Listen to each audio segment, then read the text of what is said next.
देखिए विद्यार्थियों, वर्ण विचार पढ़ रहे थे और वर्ण विचार में व्यंजनों का वर्गीकरण पढ़ेंगे। व्यंजनों का वर्गीकरण। व्यंजनों का वर्गीकरण अध्ययन की सरलता के आधार पर 3 प्रकार से किया जाता है। कितने प्रकार से? अध्ययन की सरलता के आधार पर व्यंजनों का वर्गीकरण 3 प्रकार से किया जाता है। देखो, पहला आधार हम पढ़ेंगे अध्ययन की सरलता। अध्ययन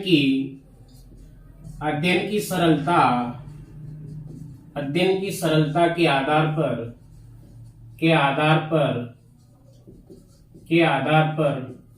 व्यंजनों का वर्गीकरण। अध्ययन की सरलता के आधार पर व्यंजनों का वर्गीकरण। अध्ययन की सरलता के आधार पर व्यंजनों का वर्गीकरण 3 प्रकार से पढ़ेंगे। जी हाँ दोस्तों, कितनी प्रकार से? 3 प्रकार से। अध्ययन की सरलता के आधार पर व्यंजनों का वर्गीकरण 3 प्रकार से। 3 प्रकार कौन कौन से? सबसे पहला है स्पर्श व्यंजन।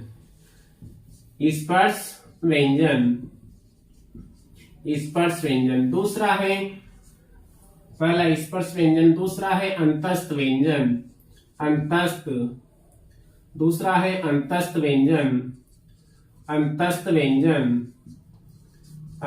व्यंजन और तीसरा है उष्मीय व्यंजन।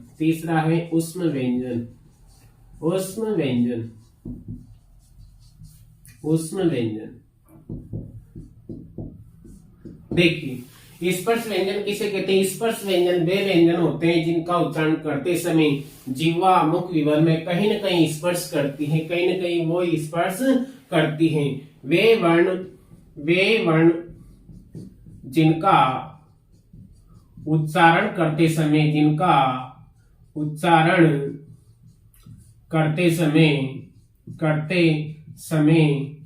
जीभ या जीवा मुख विवर में किसी न किसी भाग को मुख विवर में किसी न किसी भाग को स्पर्श करती हैं,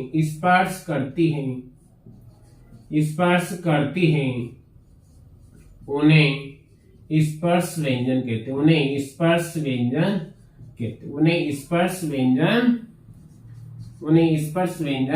कहते हैं। देखो, अध्ययन की सरलता के आधार पर हम व्यंजनों का वर्गीकरण 3 प्रकार से पढ़ रहे हैं। सबसे पहला आता है स्पर्श व्यंजन। स्पर्श व्यंजन वे वर्ण जिनका उच्चारण करते समय जीवा मुख विवर में किसी न किसी भाग को स्पर्श करती हैं, उन्हें स्पर्श व्यंजन कहते हैं। और ये क से लेकर म तक होते हैं। क से म तक इनकी संख्या कितनी होती है? 25। स्पर्शी व्यंजनों की संख्या कितनी होती है? 25 होती है। दूसरा आता है अंतस्थ व्यंजन। ये वे वर्ण होते हैं जिनके उच्चारण में जीभ को मुख विवर के किसी भाग को स्पर्श नहीं करना पड़ता, अर्थात ये अंतस्थ व्यंजन होते हैं और इनकी संख्या होती है 4। इनकी संख्या कितनी होती है? 4। ये र ल व इनकी संख्या कितनी होती है? 4 होती है। कितनी होती है? 4 होती है। तीसरी प्रकार का जो उष्मीय व्यंजन है, ये वे वर्ण होते हैं जिनका उच्चारण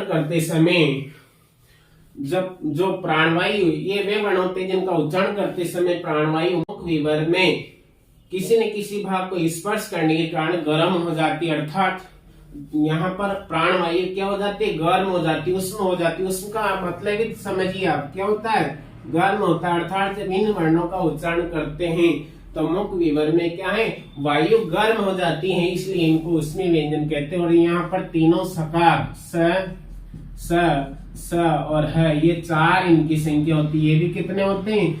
4 होते हैं। अर्थात ये उष्मीय व्यंजन, अर्थात मुख विवर में जब इनका उच्चारण करते समय वायु गर्म हो जाती है तो इन्हें उष्मीय व्यंजन कहते हैं। इन्हें क्या कहते हैं?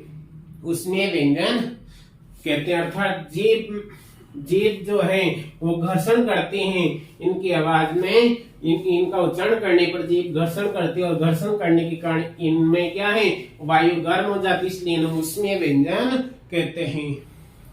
दूसरा आधार है हमारा, दूसरा आधार हम पढ़ेंगे व्यंजनों का वर्गीकरण में। दूसरा जो आधार है,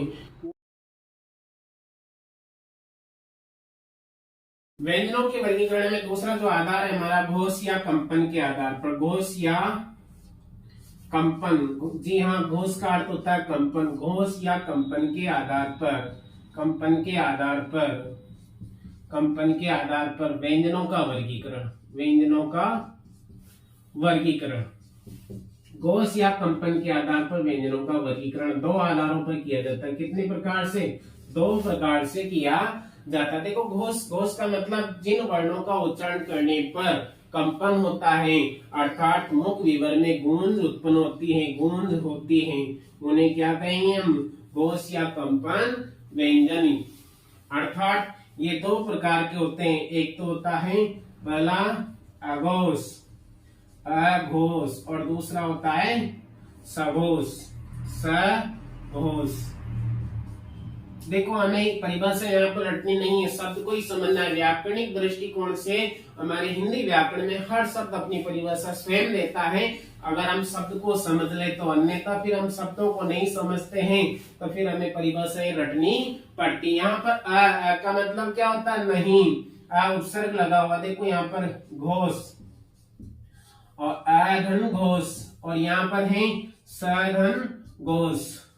देखिए यहाँ पर दोनों समान हैं, घोष घोष दोनों समान है। इनके आधार पर तो परिभाषा नहीं निकलेगी, लेकिन आगे जो उपसर्ग लगे हुए अ और स, इनसे हम परिभाषाओं को निकालते थे कि अ का मतलब नहीं, घोष यानी गूंज या कंपन नहीं होता। अर्थात वे वर्ण जिनके उच्चारण में घोष या कंपन नहीं होता है, वे तो क्या होते हैं? अघोष। और स का मतलब होता है साथ। स का मतलब क्या होता है? साथ या सहित, यानी घोष के साथ जो वर्ण बोले जाते हैं उन्हें क्या कहेंगे हम? उन्हें क्या कहेंगे हम? उन्हें सघोष वर्ण कहेंगे।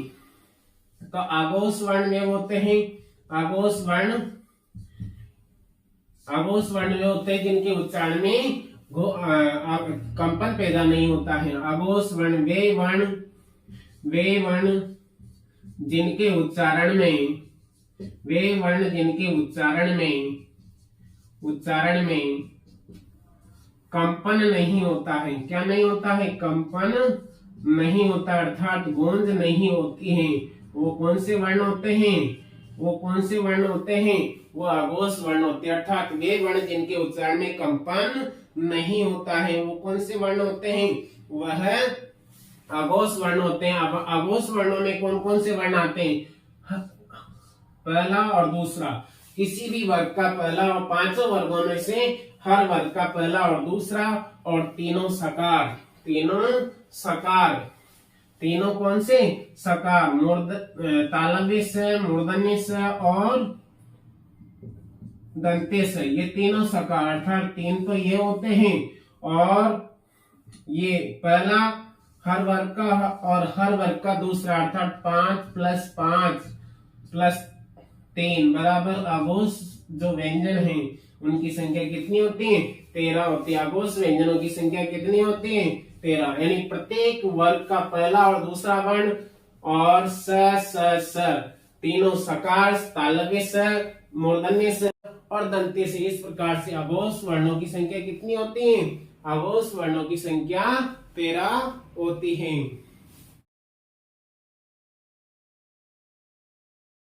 देखिए, हम दूसरा आधार पढ़ रहे हैं व्यंजनों का वर्गीकरण, वर्गीकरण घोष या कंपन के आधार पर। घोष या कंपन के आधार पर हम दो प्रकारों से पढ़ रहे हैं, एक अघोष और दूसरा सघोष।